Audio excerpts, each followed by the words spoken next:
Assalamualaikum warahmatullahi wabarakatuh. A'udzu billahi minasyaitonir rajim. Bismillahirrahmanirrahim.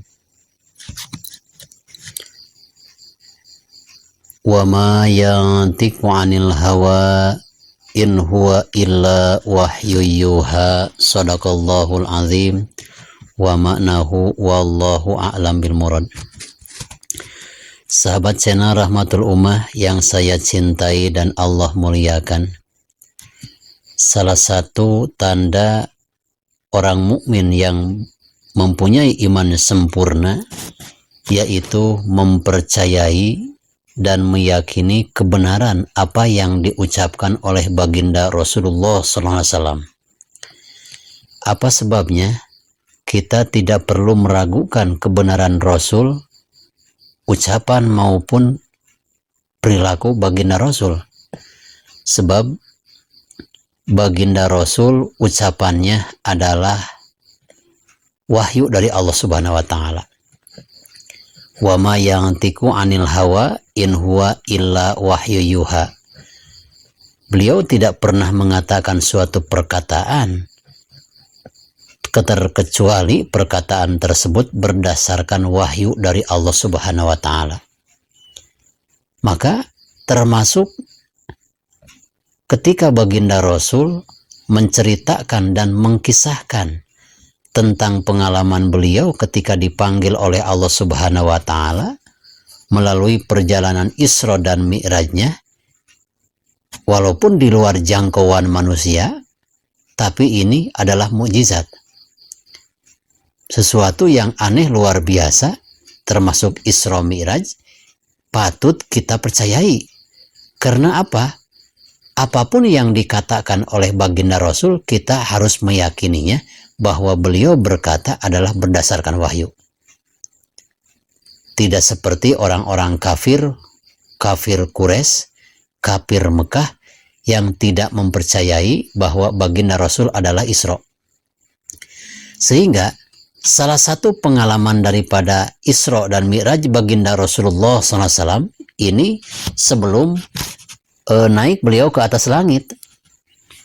Di antaranya penemuan yang nomor ke-13, summa ata ala qaumin tukridu alsinatahum. Boleh dibaca tukridu alsinatahum, boleh dibaca tukrodu alsinatuhum. Nah, ini baginda Rasul melihat suatu kaum, berarti yang dimaksud dengan kaum berarti orangnya tidak sendiri. Banyak orang itu kaum. Kaum tersebut sedang menggunting bibirnya, sedang menggunting lidahnya dengan gunting min hadidin dari besi. Nah, jadi bahasanya tukrodu alsinatuhum wasyafahuhum, bibir dan lidahnya digunting dengan gunting-gunting dari besi yang sudah dipanaskan. Di sini ada lafaz bima korido, walaupun ada ba huruf JR menurut santri, ini tetap dibaca bima korido, sebab isim goer munsorib segat muntahajumu ma putiha awaluhu wasalisuha alipun wa ma ba'daha harfani fa aksaro. Yang dimaksud dengan segat muntahajumu yaitu kalimah isim goer munsorib, huruf pertamanya dipatahkan ma, huruf ketiga alif, bimako mako, setelah alif ada dua huruf, sehingga walaupun ada huruf JR-nya itu tetap tanda dari kejeerannya adalah dengan patah.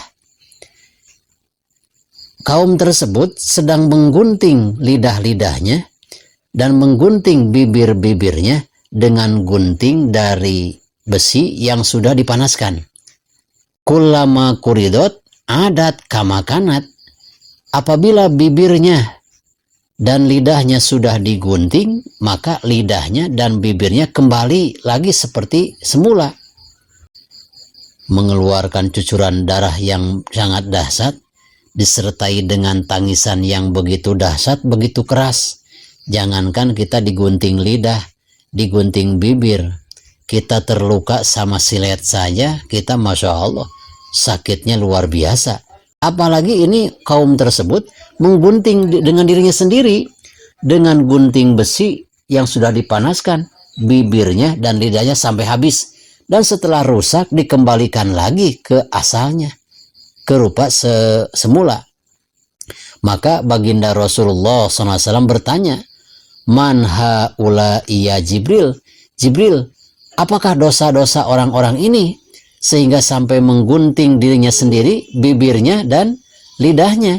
Maka jawab daripada malaikat Jibril, "Khutoba'u ummatika yaquluna bima la yaf'alun." Ini adalah ahli-ahli penceramah. Umatmu wahai Muhammad mengatakan sesuatu yang tidak pernah dilakukannya. Jadi kalau istilah sekarang ibarat lilin. Lilin itu bisa menerangi orang lain tapi dirinya sendiri terbakar. Atau seperti jarum. Jarum itu kalau ada kain yang sobek sama jarum bisa dijahit. Tapi bolongnya jarum tidak bisa ditambah dengan yang lain. Diri sendiri bolong, tidak bisa ditambah oleh jarum, tapi kalau ada kain lain yang bolong bisa dijahit oleh jarum. Masya Allah. Jadi apabila seorang penggagas kebaikan, para penceramah dengan hebatnya bicara, ini tapi membicarakan sesuatu yang tidak pernah dilakukannya. Menganjurkan sodako, dia yang paling pelit. Menganjurkan agar mengeluarkan zakat, bahkan mereka yang paling pertama tidak mengeluarkan zakat. Masya Allah. Jadi kalau istilah dalam Al-Quran, kaburo maktan indallahi ang takulu ma la taf'alun. Sangatlah berat, dahsyat daripada kutukan Allah Subhanahu wa Ta'ala bagi orang yang pandai berbicara untuk menceramahi orang lain sementara dirinya tidak pernah melakukan apa yang disampaikan kepada yang lain. Masya Allah. Lalu selanjutnya ada penemuan lain, wa marro biqaumin lahum adfarun min nuhasin yahmasuna wujuhahum wa sudurahum. Baginda Rasul ketika malam Isra diperlihatkan juga oleh Allah Subhanahu wa Ta'ala melihat suatu kaum. Ini kaum aneh luar biasa. Anehnya ini kuku-kukunya sangat panjang-panjang. Dan kukunya bukan kuku-kuku biasa, tapi kuku yang luar biasa. Mengapa dikatakan kukunya luar biasa? Karena ini kukunya diciptakan oleh Allah Subhanahu wa Ta'ala min nuhasin, dari tembaga. Setelah kuku orang tersebut panjang-panjang diciptakan oleh Allah dari tembaga, maka dirinya menggaruk wajahnya dan menggaruk dadanya dengan kukunya sendiri. Sudah sakit tapi terus-terusan digaruk. Itu kan aneh. Biasanya kalau di dunia, kalau kita sudah merasa sakit, tentu perilaku tersebut dihentikan. Tapi aneh, ketika orang tersebut mencakar mukanya sendiri, mencakar dadanya sendiri dengan kukunya sendiri, sampai-sampai berdarah mukanya, sampai-sampai berdarah dadanya karena dicakar dengan kuku yang terbuat dari tembaga. Maka baginda Rasulullah SAW bertanya kepada malaikat Jibril, qala man haula ya Jibril. Wahai Jibril, apa perbuatan orang ini sehingga mereka diciptakan oleh Allah Subhanahu wa Ta'ala punya kuku yang panjang dari tembaga sampai mencakar daripada mukanya dan mencakar dadanya? Maka malaikat Jibril alaihi salam menjawab, haula illadzina yakuluna luhuman nas wa yaqauna fi agradihim. Masya Allah. Inilah siksaan bagi orang-orang yang suka memakan daging-daging manusia, istilahnya memakan keringat orang. Orang lain yang bekerja, malah dia yang tidak bekerja ini mau menikmati hasil keringat orang lain. Kalau sekarang istilahnya KUD. KUD apa itu? Artinya KUD itu adalah kepala untung duluan. Anak buah yang bekerja keras, tapi Masya Allah, gajinya sampai tidak dikasih semuanya oleh si mandor ini, oleh si kepalanya. Misalkan ada seseorang yang mempunyai gaji anak buahnya 200.000, dipotong-potong tanpa sepengetahuan anak buahnya. Gajinya 200.000 per hari, diberikan itu kepada pekerja itu cuma 180.000. Ini sungguh luar biasa. Nanti orang tersebut akan diperpanjang oleh Allah Subhanahu wa Ta'ala kukunya dari tembaga dan mencakar mukanya dan mencakar daripada dada-dadanya. Na'udzubillah summa na'udzubillah min dzalik.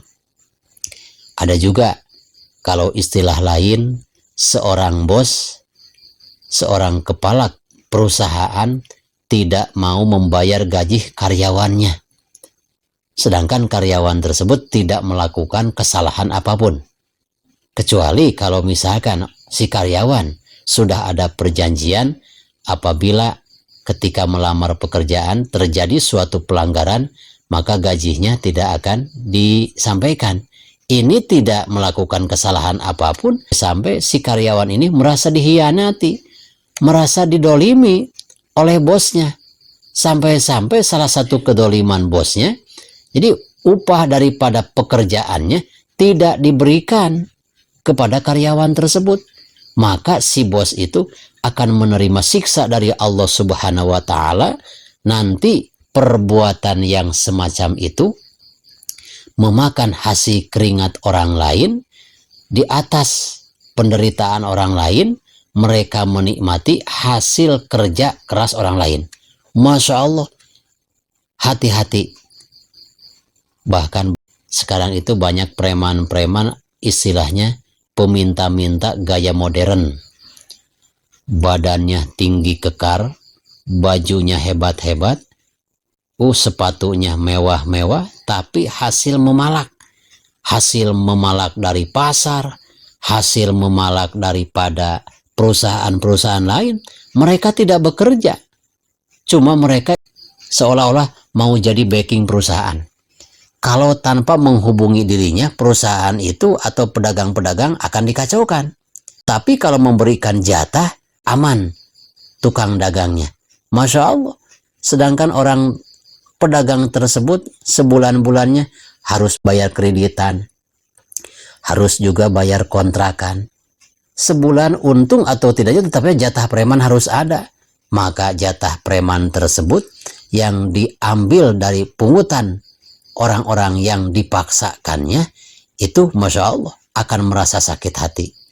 Ketika orang tersebut melakukan pemalakan liar, maka Masya Allah, di akhirat nanti mereka pelaku pemaksaan akan dipanjangkan kukunya oleh Allah Subhanahu wa Ta'ala dan akan mencakar bibirnya dan akan mencakar dadanya dengan diri sendiri dengan kuku-kuku yang dibuat oleh Allah Subhanahu wa Ta'ala dari tembaga.